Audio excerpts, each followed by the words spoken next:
వృశ్చిక రాశి వారికి శ్రీ పరాభవ నవ సంవత్సరంలో అద్భుతమైన ఐశ్వర్యకరమైన ఆనందకరమైన జీవితాన్ని ఎలా పొందబోతున్నారో ఎనలేనటువంటి గత 10 సంవత్సరాలుగా వీరు ఎదురు చూస్తూ ఉండబడినటువంటి సువర్ణపు యుగంగా భావించగలగాలి.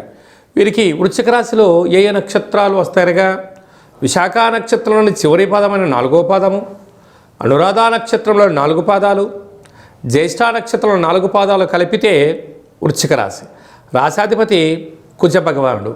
ఆ కుజ భగవానుడే ఈ సంవత్సరం మంత్రివర్యులు కూడా అయ్యారు. కనుక ఈ వృశ్చిక రాశి వారికి పట్టిందల్లా బంగారమే. అంటే గత 10 ఏళ్ళుగా పడి ఇప్పుడు వీరికి సువర్ణపు యుగం ప్రారంభమైందని చెప్పి కూడా గుర్తుపెట్టుకోగలగాలి. వీరి యొక్క ఆదాయం 11, వ్యయం 5. చూడండి వీరు ఎంతటి అదృష్టవంతులో 6 రూపాయలు మిగిలించబోతున్నారు. అనగా స్థిరాస్తులు, చరాస్తులు, గృహాలు, వ్యాపార అభివృద్ధి, గతంలో ఉన్న లోన్స్ క్లోజ్ చేయడము, కొత్త వ్యవసాయ క్షేత్రాలు, ఫామ్ హౌసు, విల్లాలు కొనుగోలు చేస్తూ ఉన్నతమైన ఆనందకరమైన ఆరోగ్యకరమైన జీవితాన్ని పొందబోతున్నారు. రాజ్యపూజ్యం 2, అవమానం 6. కనుక వెన్నంటే అధికమైన శత్రువులు ఉన్నారు, తస్మాత్ జాగ్రత్త అని చెప్పి జ్యోతిర్విజ్ఞానం తెలియచేస్తుంది.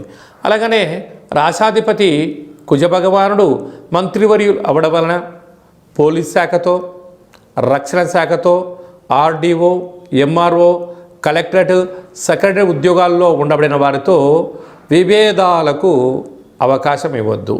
వీలైనంత వరకు సమన్వయంగా వెళ్ళగలిగితే శత్రువులు అభివృద్ధి కాకుండా ఉంటారు. ధనవాక్కు కుటుంబ స్థానాధిపతి దేవగురు బృహస్పతి రాజు అవ్వడం వలన మీ విద్యలో, ఉద్యోగంలో, వ్యాపారంలో అనంతమైన సంపద ఆధ్యాత్మిక చింతనతో కూడుకొని దేవతా దర్శనం వలన 100 మార్పు కాబోతుందని చెప్పి గమనించాలి.